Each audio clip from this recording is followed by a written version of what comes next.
I need to start by telling you what kind of scientist I am. Because the kind of scientist I am matters for whether you believe what I am about to say. I am a wildlife biologist. I have a PhD from the University of Washington, and I've spent 27 years studying large mammal behavior in the Pacific Northwest, and I've published 41 peer-reviewed papers. And I sit on the editorial board of 2 journals, and I have been consulted by federal agencies on wildlife management decisions. I am telling you this not to impress you.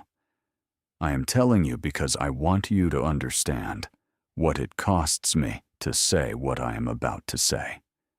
It costs me a great deal. I've thought carefully about whether to say it. I have decided that the cost of not saying it is higher. My name is Dr. Andrea Yuen. I am 55 years old. I am on sabbatical this year from the University of Washington.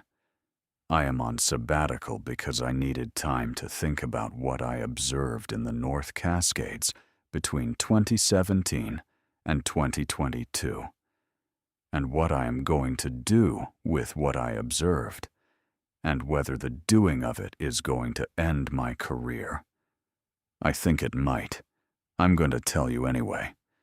I want to start with methodology, because methodology is where everything starts. If you are a scientist, and I am a scientist even now, even doing this, even talking to a camera in my living room about something that is going to make my colleagues very uncomfortable. In 2017, I began a study of black bear population dynamics in a section of the North Cascades in Washington State. The study was funded, peer-reviewed, and entirely conventional in its design. I was using remote camera arrays, GPS collar data, and systematic track surveys to map movement patterns across a roughly 200 square mile study area. The study area was remote, not inaccessible, but remote. The kind of terrain that requires effort to get into, and more effort to work in, and that most people do not enter except with a specific purpose. I was there with a purpose. In the first year of the study, my cameras began capturing images that were not black bears. I want to be very precise about what I mean. I mean images of a large bipedal subject, captured on multiple cameras, across multiple locations within the study area, over a period of 5 years. Not one camera, not one location, not 1 year. Multiple cameras, multiple locations, 5 years. I have reviewed this footage more times than I can count. I have shown it, anonymously, without context, to colleagues in physical anthropology, biomechanics, and primatology. The responses have been consistent. The subject is bipedal. The gait is not human. The size is significantly larger than any known primate species in North America. The footage is not fabricated. Those are not my conclusions alone. Those are the conclusions of people who did not know what they were looking at, who reviewed the footage on its technical merits, and who reached those conclusions on that basis. I have documented 43 discrete camera events over 5 years. I have said none of this publicly until now. I want to tell you about the moment I understood what I was dealing with. It was not the first camera event. The first camera event I rationalized, the way scientists rationalize things that do not fit the existing framework. I assumed equipment malfunction, unusual lighting, misidentification. It was not the 10th camera event either. By the 10th, I had stopped rationalizing, but I had also stopped knowing what to do, which is a different kind of paralysis.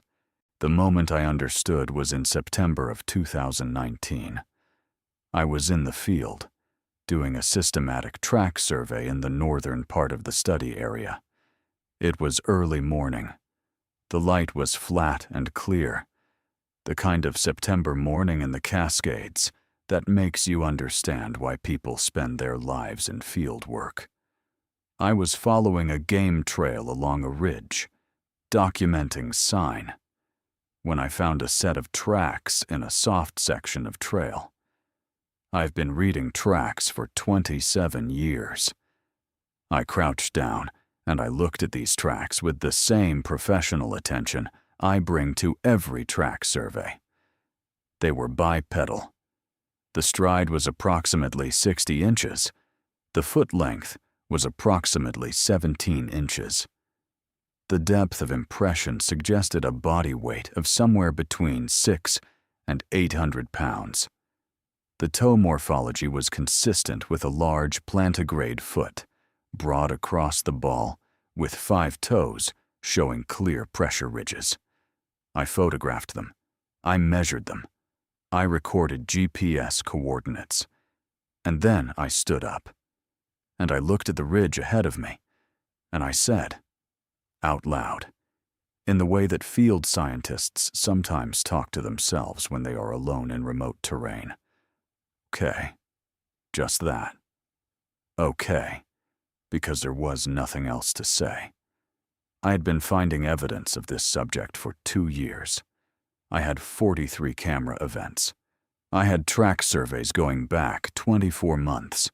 I was standing on a ridge in the North Cascades, looking at the best set of tracks I had ever documented. And I was a wildlife biologist, and I knew, with the certainty that comes from 27 years of professional training, exactly what I was looking at. And the word for what I was looking at does not appear in any peer-reviewed journal in my field. And so I said, okay, and I took my photographs, and I continued the survey. I have not published this data. I want to address that directly, because I know what people will say. If the data is real, why haven't you published it? If the evidence is as strong as you claim, why aren't you taking it to your colleagues? The answer is, because I know what happens. I have watched it happen to other people. I have been in the room when colleagues discussed researchers who had made similar claims. And I know the tone of those discussions. And I know what happens to careers. And I know what happens to funding. And I know what happens to the 30 years of credible work that precedes the claim. It disappears. The claim becomes the only thing anyone sees. I am not ready for that. I am also not willing to sit on this data indefinitely, which is why I'm here, talking to a camera, on sabbatical, trying to figure out the shape of what comes next. I do not know what comes next, but I know what I have. 43 camera events, 5 years of track data, a study area in the North Cascades that contains something that is not in any field guide. That is what I have. And I am a scientist, and scientists are supposed to follow the data, even when the data goes somewhere uncomfortable, especially then. I want to tell you about the last time I was in the study area. October of 2022, the final field season of the study. I was doing a final camera retrieval, pulling the units before the winter snow closed the access.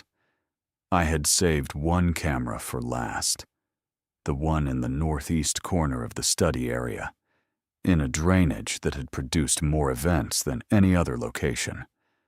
11 of the 43, in 5 years. Something used that drainage regularly. I went to pull the camera. I found it undisturbed, which was not always the case. Bears will sometimes investigate cameras. I pulled the memory card, and then I sat down against the tree where the camera was mounted. I sat there for a while. It was late afternoon. The light was going gold the way October light goes gold in the Cascades. Everything warm and specific. The kind of light that makes you feel the season changing.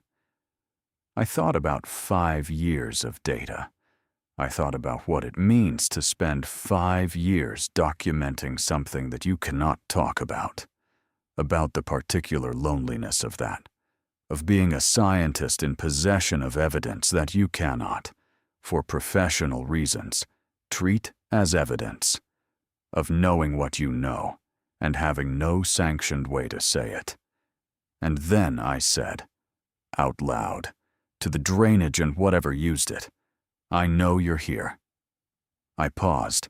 I said, I have known for 5 years. I have 43 camera events, and I don't know what to do with them. I am a scientist. I am supposed to know what to do with data. I paused again. I said, I think you are more careful than I have given you credit for. I think you have known where my cameras were. I think the 43 events are the ones you chose to give me, not the ones I found, the ones you allowed. I sat with that thought for a while, and then I said, thank you for the data, for the 5 years, for whatever it is you have been doing in this drainage, that I have been trying to understand, and have understood, partially, and will spend the rest of my career trying to understand more fully. If I have a career left, I picked up my pack, I walked out of the drainage, I drove to the trailhead, I sat in my truck for a long time, and then I drove home. And I started this sabbatical, and eventually I pointed a camera at myself and started talking. I am 55 years old. I have 41 peer-reviewed publications. I have 27 years of fieldwork in large mammal ecology.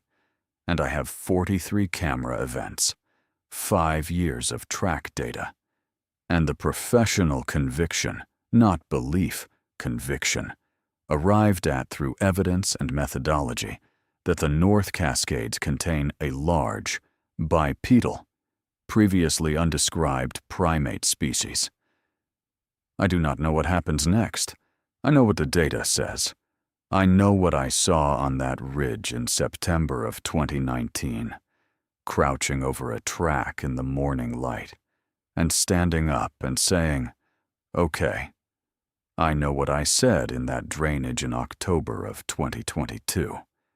And I know that somewhere in the North Cascades, in a drainage in the northeast corner of a study area, I have been working for 5 years. Something is still moving.